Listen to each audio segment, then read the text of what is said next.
Good day everyone and welcome to these lectures on physico-chemical processes for wastewater treatment. So, in the last few lectures we are studying the case studies with respect to wastewater generation and their treatment in different types of industries. So, already we have studied the treatment strategies which are there in the sugar industry, distilleries as well as in the fertilizer industry. So, today we will be discussing the wastewater generation and treatment strategies with respect to petroleum refining industry.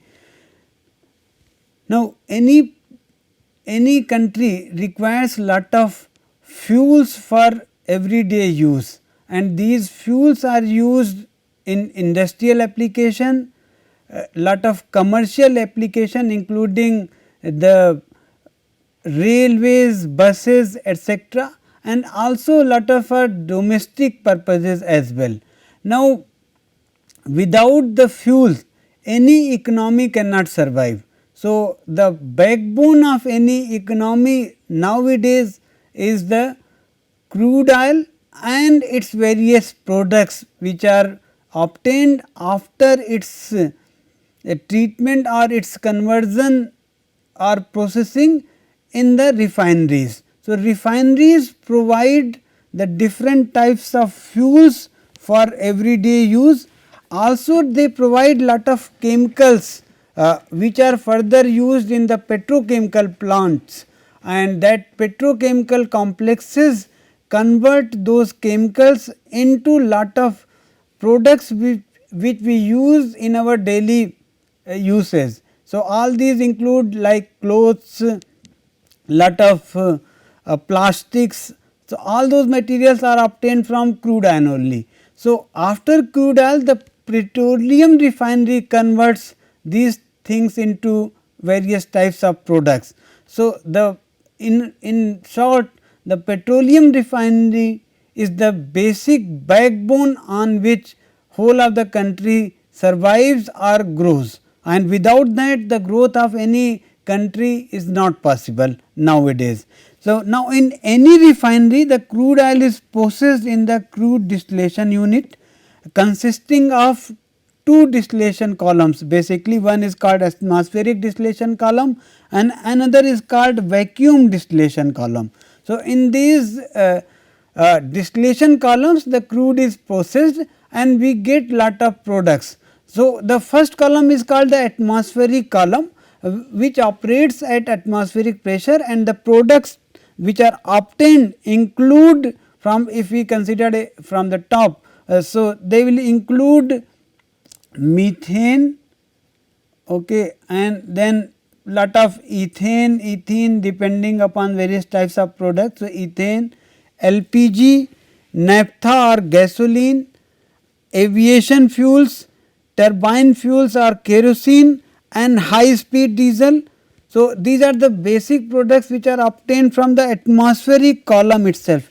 Now, we can see the methane, natural gas. So, all these are backbone. Now, ethane, propane and butane. So, propane and butane will go into the LPG, but ethane and ethene and other things are propane, propylene. So, these actually form the backbone of petrochemical industries. So, that is why many of the companies have petroleum complexes along with the refining unit very close by, so that they can convert these chemicals into petrochemicals which are further used for getting lot of products. In addition, this LPG is used in the domestic fuel, all of us use. Gasoline is used for all running all the petrol related vehicles. Then aviation fuel is the backbone of the aviation industry and it is being used for as a fuel in the aeroplanes etc. Then we have kerosene which is and aviation fuel are very similar. So, then we have high speed diesel etc., which is used for heavy vehicles and it is used as a fuel in these heavy vehicles. So, we can understand everything obtained from this atmospheric distillation column, they are they are the major fuels which are used in running any of the country. And so, that is why any country or including India have lot of, though we do not have the crude oil, still we have large number of petroleum refineries, and that are very very essential. Now, the atmospheric distillation residue which is left, it is further processed in the vacuum distillation column, and it operates under vacuum certainly to prevent the cracking of higher molecular weight and higher boiling components present in the crude oil residue after the atmospheric distillation. So, different grades of vacuum gas oils and short residues are obtained from the vacuum column. So, after vacuum column also we get lot of products including like bitumen, which is used for road making, lot of varnishes, paints and their backbone chemicals are obtained after these units. So, all these both atmospheric distillation unit and vacuum distillation unit are very very important. In addition, after getting lot of these products, lot of chemical conversion processes are used in the petroleum refinery for converting one chemical into another, also for separating out lot of undesirable things from these products, and these may include like sulfur. So, sulfur has to be separated. So, we know BS6, BS5 norms. So, all those things have to be performed beforehand in the refinery itself. So, we use lot of chemical conversion processes which are like catalytic cracking, hydrocracking, thermal cracking, wisp breaking, etc. In addition, we use lot of purification process like hydrodesulfurization for removal of sulfur from petrol, diesel, ATF and various types of gas oils. Then desalting unit, sulfur, after removing the sulfur recovery has to be done, because we cannot leave it into the atmosphere. Similarly, we have lot of utilities and auxiliary facilities also in any refinery, because lot of water, power, steam and other types of utilities are required. And also we have hydrocarbon slop treatment facilities, wastewater treatment facilities. So, everything is present in the refinery. So, refineries are highly complex. Refineries along with petrochemical industry, if it is close by, they are more complex, and now the concepts here are coming where the petroleum refinery, petrochemical complex and in fact fertilizer industry all need to be very close by, because naphtha can be used in the fertilizer industry. So, there are lot of things which can be interused. So, that is why these complexes will become huge in nature very soon. Now, a number of oil refineries in India are present as told earlier. So, IOCL, HPCL, BPCL, CPCL, Kochi Refinery Limited, BRPL, which is like Bogaigaon Refinery Petrochemicals Limited, then Numaligarh Refinery, so and then Mangalore Refinery and Petrochemicals Limited, ONGC, Reliance Petrochemicals, so it is the biggest one of the, then SRIL, Bharat Oman Refinery. So, number of refineries are situated in India, and all of them are processing crude oils which are actually obtained from different parts of the globe. So, as such their characteristics are entirely different, and they may contain different amount of metals, inorganics, undesirable impurities in different concentrations. So, thus the streams which are generated in these refineries also have lot of difference in characteristics, and the amount of water which is generated or amount of air pollution which is generated is also different. Now, coming into wastewater management in different refineries. Now, the processing of crude oil requires a large volume of water for further usage in different section. These large portion of water is continuously recycled, but some of which is moderately or it may become highly contaminated with undesirable pollutants and thus it will require primary, secondary or tertiary treatment. The major use of water in the petroleum refinery is for steam generation and for heat transfer. So, large volumes of such water are lost as cooling tower evaporation section. Now, volume of water coming into direct contact with process streams is generally small when compared to water which is coming which is being used for indirect cooling or for heat transfer. So, actual direct contact is very less in the refinery, but still large quantity of wastewater may get generated. Almost every major refining operation produces a wastewater stream containing some undesirable pollutants, and this is because then there are numerous processing steps in the petroleum refinery where steam, condensate or cooling water will come in contact with petroleum or petroleum products. So, it is possible that it may come in contact. So, these will go into the water.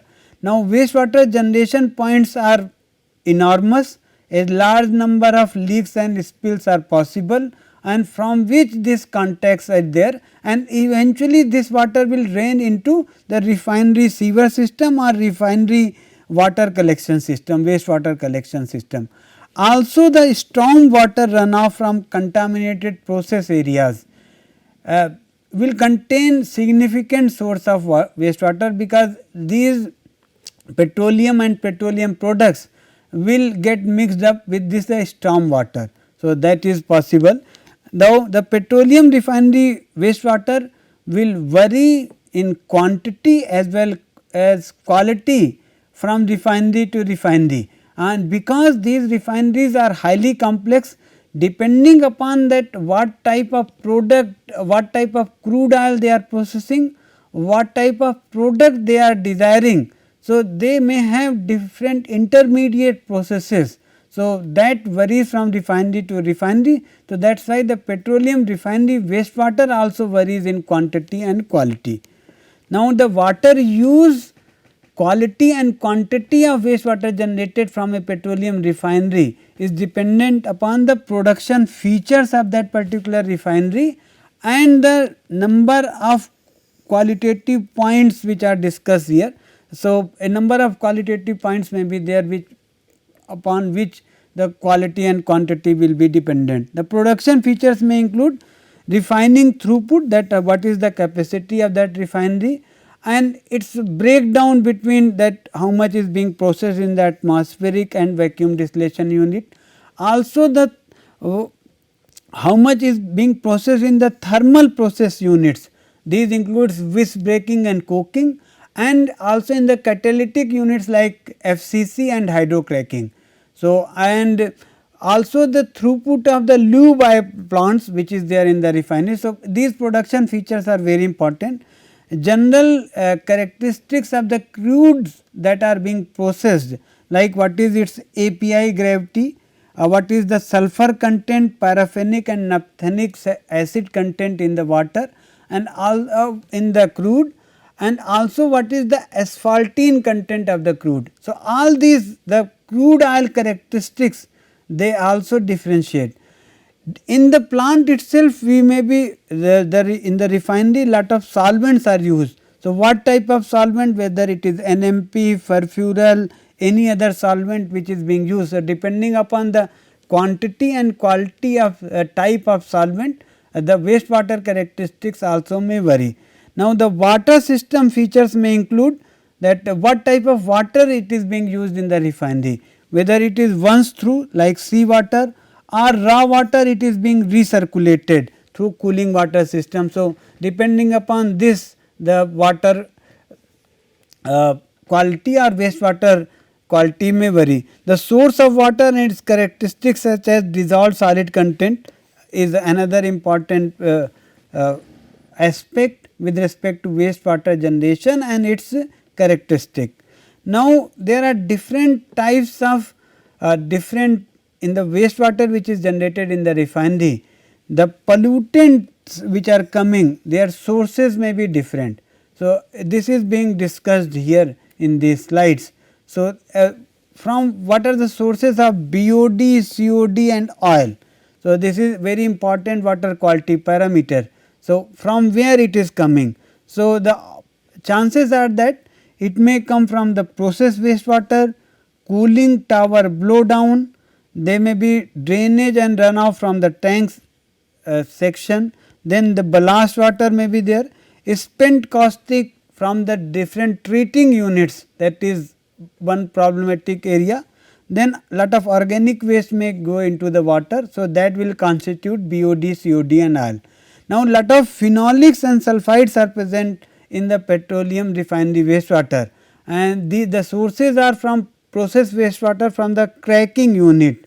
So, there phenolic and sulphides are present, also spent caustic from the treating unit. This is very problematic section of the petroleum refinery. So, where lot of different types of pollutants are getting generated. Then the crude storage tank drain, from there also phenolics and sulphides may come. Similarly, suspended solid from process wastewater, cooling tower blowdown, blast water, chemical treatment plant, okay, so from there suspended solid. Then the tank bottom drainage, if it is there, ammonia and H2S, because this is possible, ammonia and H2S. So, process wastewater from cracking unit and also from hydro desulfurization units, these ammonia and H2S may come. Heavy metals may come from process wastewater, tank drainage, residual oil sludges, catalytic processes. So, all these water quality parameters or pollutants may be present in the refinery wastewater. So, the raw refinery wastewater contains large quantity of oil. The oil is present both as free oil, which is floatable, or as emulsified. In comparison to fertilizer industry, the amount of emulsified oil is much higher as compared to in the fertilizer industry in the petroleum refinery. Now, the water soluble hydrocarbons such as phenolic compounds are present in the petroleum, and so thus they are present in the wastewater also. The crude petroleum contains a large variety of sulfur compounds. So, these may be present. So, these may be simple thiophenic compounds or aromatic thiophenic compounds which are difficult to remove. So, and they have to be removed from the finished product in varying degrees depending upon the product specification. Nowadays the specifications with respect to petrol, diesel are very similar. So, that means these compounds have to be removed from petroleum fuels such as petrol or diesel before using them in the vehicles, and because of removal, so some quantity of that may go into the water also. Due to oil water contacting at various stages of the refinery operations, a significant quantity of sulfur compound may enter into the wastewater streams. So, this is also possible. Now, the most objectionable of these sulfur compounds are like sulphides, which are typically present in the wastewater as sulphide ion, and they have to be removed. Petroleum also contains a lot of nitrogenous compounds. So, therefore, refinery wastewater is typically contaminated with appreciable or large quantity of ammonia also, and that has to be removed, which is similar to that in the fertilizer industry. Similarly, a small amount of cyanide compounds may be also be present, and which is totally not desirable.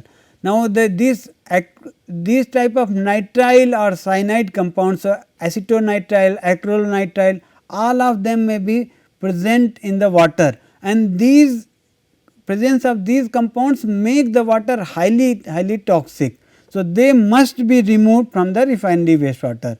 So, most of the mentioned compounds which have been mentioned now, they are oxidizable, and therefore, refinery wastewater exerts lot of COD. So, this COD has to be decreased within the specified norms. The fraction of the same compounds are biodegradable, and therefore, refinery wastewater exerts BOD also, but large amount of COD. The aqueous effluents from petroleum refineries contain a diverse range of pollutants. These may include oil, phenols, sulfides, dissolved solids, suspended solids, lot of toxic metals, BOD exerting biodegradable organics, and also cyanides. Okay, so there are different possibilities which are present. So, cyanides may also be present. Contamination in the liquid effluent is caused not only from the undesirable crude constituents, but also from various other compounds introduced and the products which are being made. So, from there also lot of compounds are coming into the wastewater. So, we need to treat such wastewater. So, the majority of effluent streams in refineries can be categorized into 4 of these types, like high or low dissolved solids containing effluent, then oily or non-oily effluents, high or low in phenols or sulfide content, then chemical and non-chemical type of compounds may also be present in the water. So, what are the different control and treatment strategies which have been adopted in the refineries for treatment of refinery wastewater depending upon its characteristics. So, this is there. So, the water management exercise a number of strategies through the implementation of wastewater treatment in the refinery. So, this may be include like in plant treatment, some within the plant, then after collection we may have primary treatment, secondary treatment, tertiary treatment, and the degree to which each of these processes are being used depends upon the discharge regulations. Already it is fixed, the quantity of wastewater prior to treatment which is getting generated, and the degree of recyclability or reuse of the water that we are doing in the refinery itself. Now, there are two strategies. One is called in plant source control and another is end of pipe treatment. So, in plant source control, if we are able to do, it has offers two major benefits. The overall reduction of pollutant load that must be treated by the end of pipe system will get reduced. So, if we are able to do the in plant source control, actually the amount of water that has to be treated further will be reduced. So, overall reduction in the pollutant load happens, and this is highly beneficial for the effluent treatment plant, etc.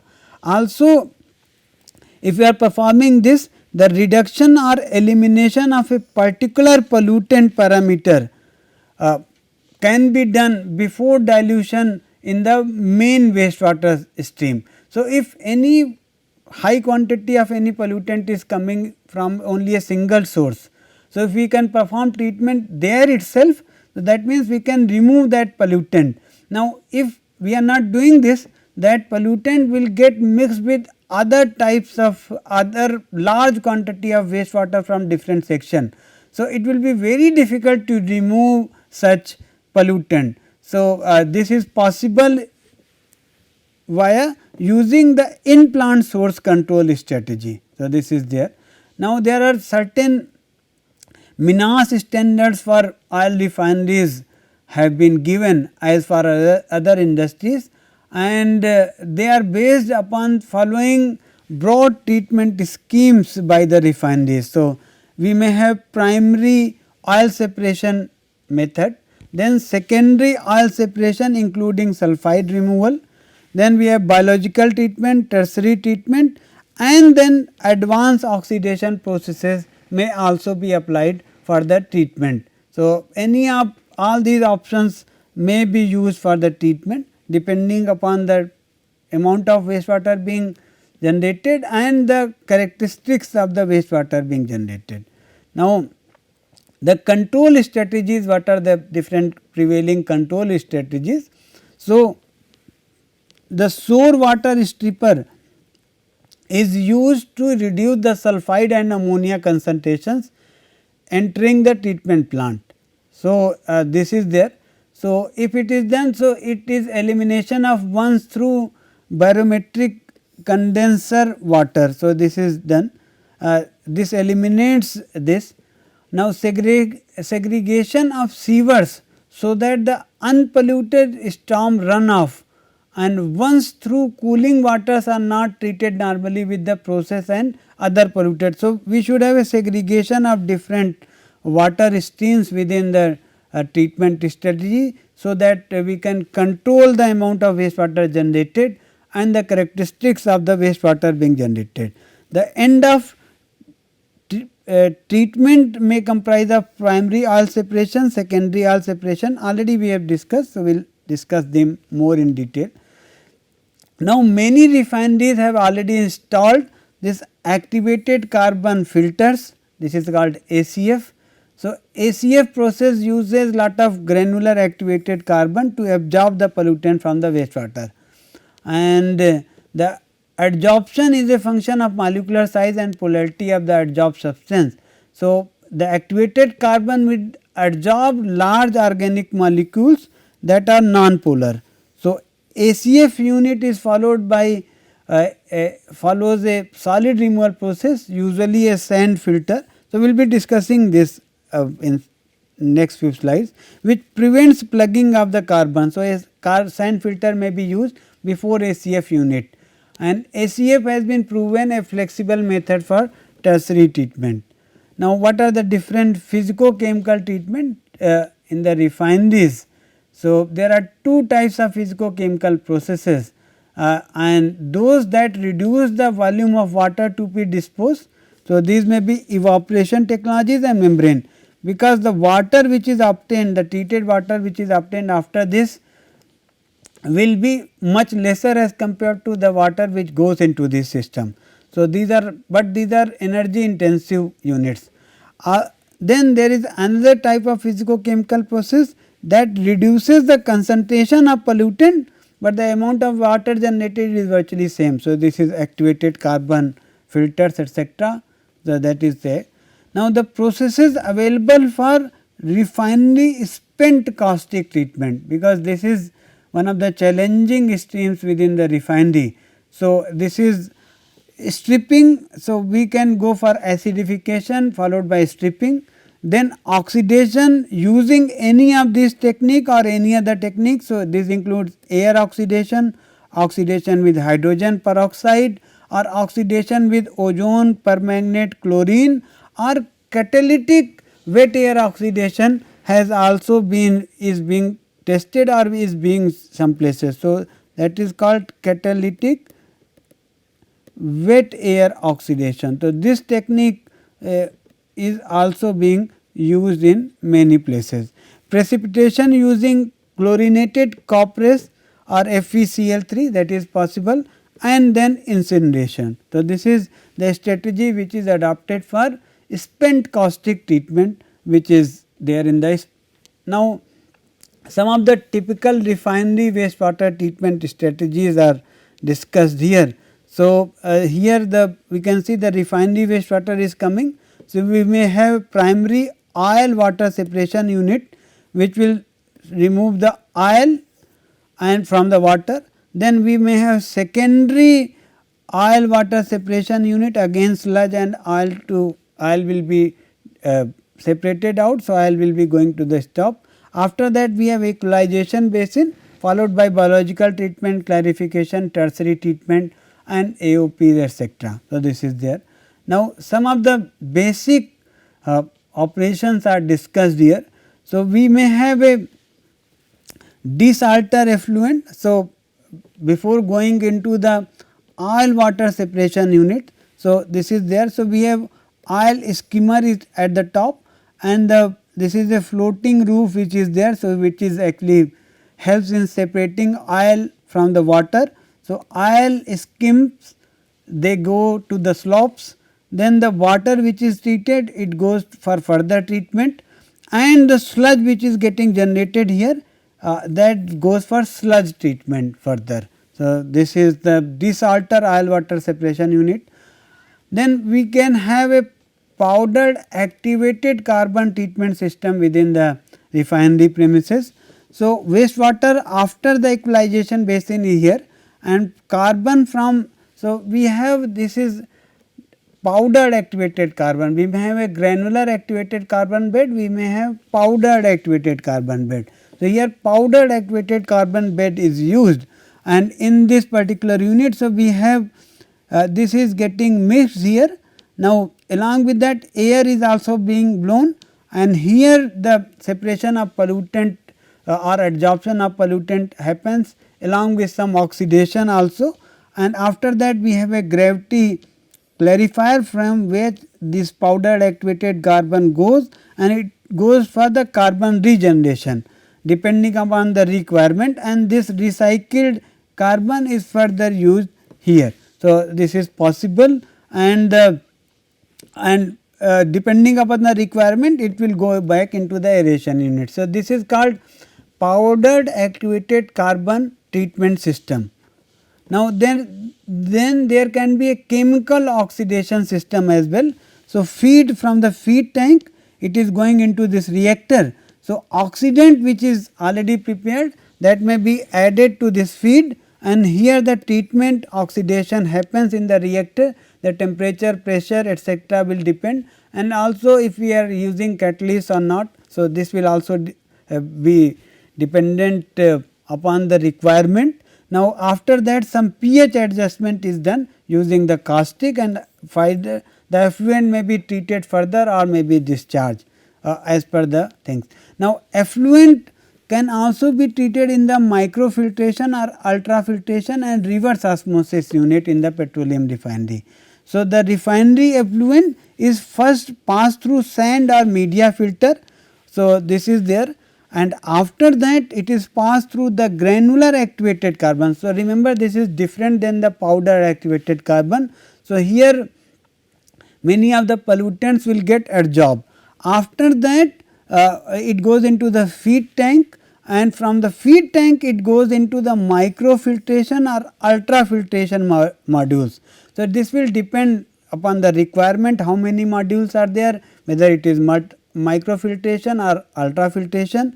After that the filtrate is coming, and some additional chemicals may be used depending upon the requirement. After that it goes into the 2 stage or 3 stage or single stage reverse osmosis unit, and from there we get reject, which is to be discharged or managed. The treatment of reject is one of the key areas and challenging area in the refinery wastewater treatment. After that the pH correction is done, and the refinery this water which is treated water, it goes to the cooling tower makeup or boiling section makeup. So, this will depending upon the characteristics, it may go to any place. So, this is another treatment strategy which can be adopted in the petroleum refinery. Then we may have an ion exchange treatment unit also.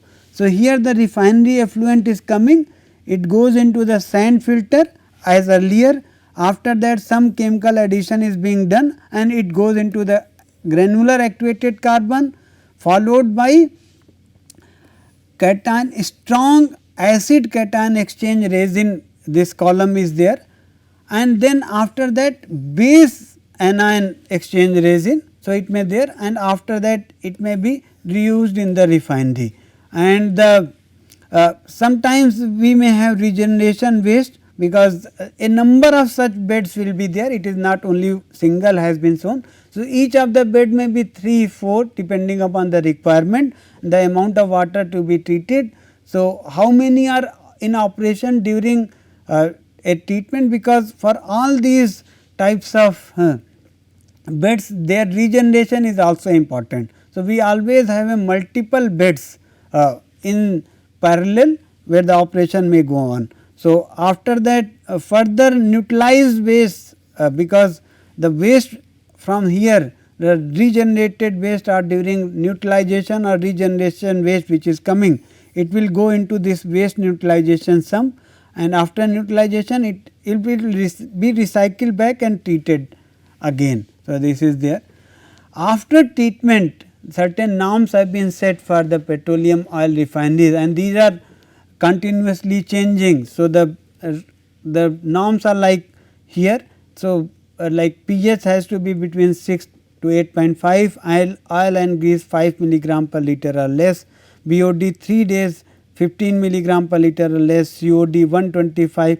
So, these are changing, these are typical values only just for information. So, all the after treatment the wastewater has to comply these environmental standards norm which are listed here, including ammonia, TKN, P, chromium 6, total chromium, lead, mercury, benzene, benzopyrene. So, there are a large number of parameters have to be checked and they have to be followed after the treatment. So, these are the various types of references which have been used in the present making of the present slide. So, we have learned that refinery is highly complex in nature and lot of different types of wastewaters are getting generated.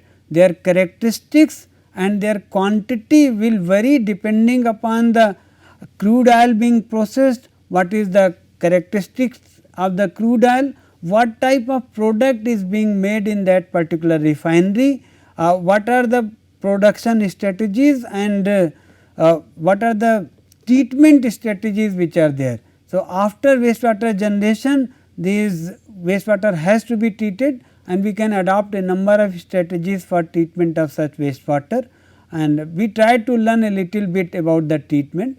So, with this we will end today's lecture. Thank you very much.